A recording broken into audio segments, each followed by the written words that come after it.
Jadi ternyata di Indonesia apa yang dikabarkan oleh Allah dalam surah Al-Fat ayat 23 terjadi di Indonesia. Allah ingatkan, a'udzubillahi minasyaitonir rajim, sunnatullahi allati qad khalat min qabl wa lan tajid sunnati tabdila. Jadi sunnatullah itu sudah berlaku sejak dulu dan kalian tidak akan pernah menemukan, melihat, menyaksikan perubahan akan sunnatullah. Artinya apa? Allah mengabarkan sejarah akan berulang. Yang membedakan warna dan kualitasnya. Kalau dulu zaman penjajahan Belanda, pengkhianatnya lebih banyak daripada penyelamat bangsa. Kira-kira sekarang terulang nggak? Terulang. Jadi sekarang pengkhianat bangsa di Indonesia sekarang lebih banyak daripada penyelamat bangsa. Jadi lewat pengkhianat itulah lahirnya rancangan undang-undang HIP. Kemudian diserahkan kepada pemerintah. Pemerintah hanya ganti casingnya. HIP diganti BPIP. Itu aja. Tapi substansinya di dalam rancangan undang-undang HIP mengadopsi manifesto PKI sebagai ideologi negara.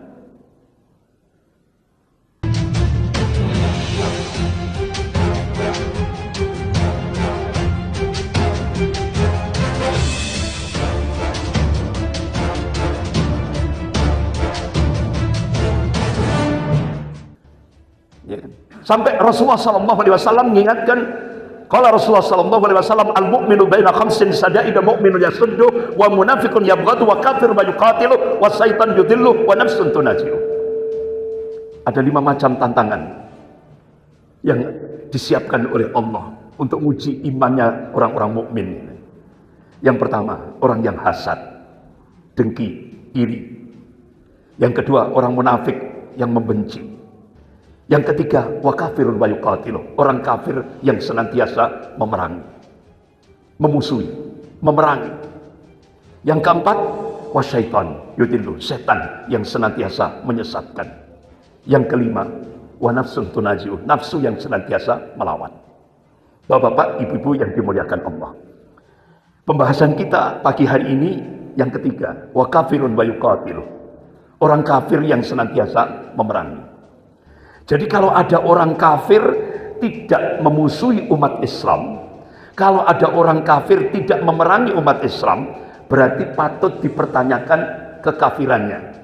Berarti kafirnya belum kafah, belum sempurna. Karena orang kafir itu sudah disetting sama Allah musuhi Muslim. Ayatnya itu sudah jelas. Walan tardu ankal yahudu wala nasara hatta tattabi'a millatahum. Selamanya al-Yahud wa Nasara, orang-orang kafir gak akan pernah ridho, gak akan pernah senang, gak pernah rela kepada umat Islam ini sampai umat Islam masuk ke dalam milah mereka, agama mereka. Wala yazaluna yuqatilunakum hatta yarudukum an dinikum in istata'u. Orang-orang kafir itu kata Allah gak akan pernah berhenti yuqatilunakum. Apa terjemahan yuqatilunakum? Memerangi umat Islam. Hatta yarudukum an dinikum in istata'u, sampai umat Islam itu murtad dari agamanya seandainya mereka sanggup. Itu yang di Allah kabarkan. Jadi sekarang berarti Pak, ini sunatullah. Kita diuji oleh Allah, dicengkram oleh Cina. Kalau dulu Amerika, sekarang Cina. Setelah masuk lubang mulut singa, sekarang masuk mulut buaya. Ini diuji sama Allah. Nah, ini kalau kita kembalikan pada nilai-nilai din, agama, justru ini kesempatan untuk membangun, jadikan ladang amal soleh. Kalau ada tantangan seperti ini, bapak-bapak, ibu yang dimuliakan Allah, ini kan kesempatan kita untuk berjihad, berjuang, ya kan? Kalau kita tidak dicengkram ini, umat Islam seluruh Indonesia tidur nyenyak. Nah, begitu ada tantangan ini baru bangun.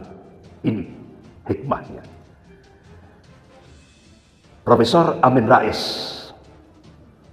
menegaskan, beliau minta kepada pemerintah untuk mencabut bebas visa bagi warga negara Cina komunis. Karena itu sangat membahayakan. Kenapa? Karena negara Cina komunis membuat konsep Lebensraum di Indonesia. Artinya Cina melakukan ekspansi, ingin mencengkeram Indonesia tahap demi tahap. Jadi Pak Amin Rais sudah memberikan warning, peringatan. Bahkan ada Kongres Partai Komunis Cina tahun 1986. Apa yang disampaikan oleh Pak Amin Rais ternyata menjadi sebuah fakta di lapangan. Apa? Ternyata tahun 1986 itu ada Kongres Partai Komunis Cina. Hasilnya menyebutkan ada 3 hambatan besar Cina untuk melakukan penetrasi ke Indonesia. Hambatan yang pertama, regulasi dan doktrin anti komunis, yaitu TAP MPRS nomor 25 tahun 66, Undang-Undang nomor 27 tahun 1999. Ternyata hambatan pertama ini jebol. Sudah jebol. Lewat apa? Munculnya rancangan undang-undang HIP. Ini sudah jebol. Lewat siapa? Pengkhianat bangsa. Jadi ternyata di Indonesia apa yang dikabarkan oleh Allah dalam surah Al-Fat ayat 23 terjadi di Indonesia. Allah ingatkan, a'udzubillahi minasyaitonir rajim, sunnatullahi allati qad khalat min qabl wa lan tajid sunnati tabdila. Jadi sunnatullah itu sudah berlaku sejak dulu dan kalian tidak akan pernah menemukan, melihat, menyaksikan perubahan akan sunnatullah. Artinya apa? Allah mengabarkan sejarah akan berulang. Yang membedakan warna dan kualitasnya. Kalau dulu zaman penjajahan Belanda, pengkhianatnya lebih banyak daripada penyelamat bangsa. Kira-kira sekarang terulang nggak? Terulang. Jadi sekarang pengkhianat bangsa di Indonesia sekarang lebih banyak daripada penyelamat bangsa. Jadi lewat pengkhianat itulah lahirnya rancangan undang-undang HIP. Kemudian diserahkan kepada pemerintah. Pemerintah hanya ganti casingnya. HIP diganti BPIP, itu aja. Tapi substansinya di dalam rancangan undang-undang HIP mengadopsi manifesto PKI sebagai ideologi negara. Kenapa? Karena Indonesia sedang berubah kiblat ke Cina. Yang kedua, bahayanya HIP itu menurunkan derajat Pancasila dari inti Undang-Undang Dasar 45 menjadi sekelas undang-undang biasa. Dan ini sudah terjadi. Yang ketiga, memeras Pancasila dari Trisila menjadi dan Ekasila ala komunis. Ini sudah terjadi. Yang keempat, mengganti ketuhanan yang Maha Esa dengan ketuhanan yang berkebudayaan. Ini sudah terjadi. Nah, dulu yang memperjuangkan ketuhanan yang Maha Esa itu pimpinan pusat Muhammadiyah. Yang ketiga yaitu Ki Bagus Hadikusumo bersama Pak Kasman Singodimedjo. Sekarang sudah dirubah jadi ketuhanan yang berkebudayaan. Bahaya yang kelima, mengkerangkeng Pancasila dalam tafsir tunggal rezim rasa PKI. Ini yang terjadi. Sehingga akhirnya jejak digitalnya terbongkar. Jadi ternyata apa? Begitu Indonesia berubah kiblat ke Cina, ternyata pergerakan komunis gaya baru itu sudah bergerak mulai Mei 98 pasca reformasi. Jadi yang menggerakkan dulu Pak Amin Rais, tidak tahunya mereka sudah siap melakukan pergerakan Mei 98. Sosialisasi tahun 2012, 2013, 2014. Gongnya 2016 muncul keputusan Presiden nomor 24 tahun 2016. Ini jejak digitalnya. Sehingga akhirnya Bapak Ibu yang dimuliakan Allah, Munculnya keputusan Presiden nomor 24 tahun 2016 dirubah. Kalau hari lahir Pancasila sesuai konstitusi itu kan 18 Agustus. Karena Indonesia berubah kiblat ke Cina, hari lahir Pancasila dirubah seperti dulu ketika Indonesia dulu ada istilah Jakarta Peking. Sekarang Jakarta Beijing. Benar? Ketika dulu Jakarta Peking, ya kan? Itu Jakarta Peking. Ini sejarah berulang. Sehingga akhirnya konstitusi yang sudah jadi kesepakatan nasional dirubah total. Dengan keputusan Presiden nomor 24 tahun 2016. Hari lahir Pancasila tanggal 1 Juni. Padahal 1 Juni 45 itu Pancasila versi pribadi Soekarno. Versi pribadi. Dan itu ditolak oleh 3 tokoh pendiri negara Republik Indonesia ini. Yaitu Kiai Haji Mudzakkir dari Muhammadiyah, Kiai Wahid Hasim dari NU, Kiai Haji Agus Salim dari Serikat Islam. Dari 3 ulama ini tadi lahirlah Piagam Jakarta. Dan itu jadi konsensus. Ya kan? 22 Juni 1945.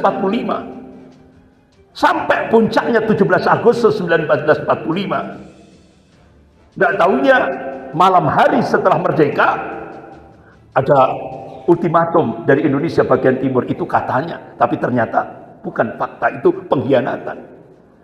Sehingga akhirnya Pak Kasman Singodimejo diminta oleh Bung Hatta untuk lobby-lobby kepada Pak Ki Bagus Hadikusumo. Sehingga akhirnya 7 kata dalam Piagam Jakarta dihapus.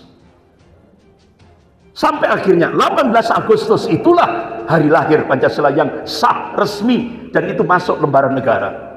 Itu ternyata diubah dengan keputusan Presiden nomor 24 tahun 2016. Tahap kedua, dari HIP dirubah jadi BPIP.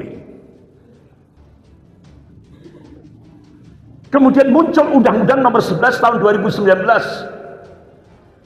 yang merubah dulu Indonesia dalam kehidupan berbangsa dan bernegara pijakannya ketuhanan yang Maha Esa, tauhid, seperti yang dipahami oleh pimpinan pusat Muhammadiyah Pak Ki Bagus Hadikusumo, Allahumma yarham. Nah sekarang dengan Undang-Undang nomor 11 tahun 2019, kehidupan berbangsa dan bernegara kita tidak lagi ketuhanan yang Maha Esa, tapi kita diarahkan pada kehidupan sekuler, yaitu iptek, ilmu pengetahuan dan teknologi. Itu jadi pijakan berbangsa dan bernegara sesuai dengan keinginan Cina mencengkeram Indonesia. Kemudian dari sinilah berubah total. Kalau dulu Pancasila yang paling atas, sekarang presiden pemegang kekuasaan semuanya. Sehingga akhirnya legislatif, yudikatif benar-benar tidak berfungsi. Inilah perubahannya itu. Sehingga mungkin masyarakat bertanya-tanya, loh ini DPR kemana? Ya nggak ada sudah. Ini prosesnya, dan ini tidak pernah masuk koran, Pak. Tidak pernah masuk koran, dan pernah masuk media. Ini yang terjadi. Kita ini umat Islam ini dikibuli. Ini yang terjadi. Sehingga akhirnya sekarang DPR, legislatif sudah tidak mandul, yudikatif, bahkan sekarang MK, Mahkamah Konstitusi sudah berubah jadi Mahkamah Kakak, Mahkamah Agung sudah berubah jadi Mahkamah Adik. Sudah jadi segala sumber hukum itu sekarang presiden. Prosesnya itu mulai dari Kepres, Perpres, undang-undang. Inilah yang terjadi. Nah, Bapak-bapak, Ibu yang dimuliakan Allah, di lapangan saat sistem jadi ketatanegaraan seperti itu berubah, di lapangan pintu kedaulatan Indonesia dijebol oleh Koordinator 9 Naga, James Riyadi. Lewat apa? Mikarta dan reklamasi. Ini di lapangan. Tapi alhamdulillah, satu-satunya gubernur yang menolak, yang akan menjebol, yang menolak jebolnya kedaulatan cuma satu. Siapa? Pak Anies Baswedan. Akhirnya pintu kedaulatan RI yang mau dijebol dengan 2 proyek ini gagal. Tapi ternyata Bapak-bapak, Ibu yang dimuliakan Allah, begitu Pak Anies sudah tidak lagi menjabat sebagai gubernur, muncul peraturan Presiden nomor 60 tahun 2020. Sehingga proyek reklamasi Mikarta dan proyek Pantai Indah Kapuk 2 ini menjadi PSN, proyek strategis nasional. Jebollah kedaulatan Indonesia. Kemudian muncul keputusan Presiden nomor 17 tahun 2022. Pemerintah minta maaf kepada PKI. Muncul Impres Instruksi Presiden nomor 2 tahun 2023. Apa Pak isinya? Pemerintah memberikan kompensasi kepada keluarga PKI. Sehingga akhirnya 5.000 orang keturunan PKI dapat santunan dari negara. Lewat kantor kesekretariatan negara. Pak Pramono, masuk koran enggak? Masuk koran enggak? Enggak ada yang tahu, Pak, enggak ada yang tahu. Ini benar-benar disembunyikan. Dan yang berhasil membongkar yaitu Profesor Dr. Haji Aminuddin Kasdi. Ini beliau, Pak. Indonesia, inilah kondisinya.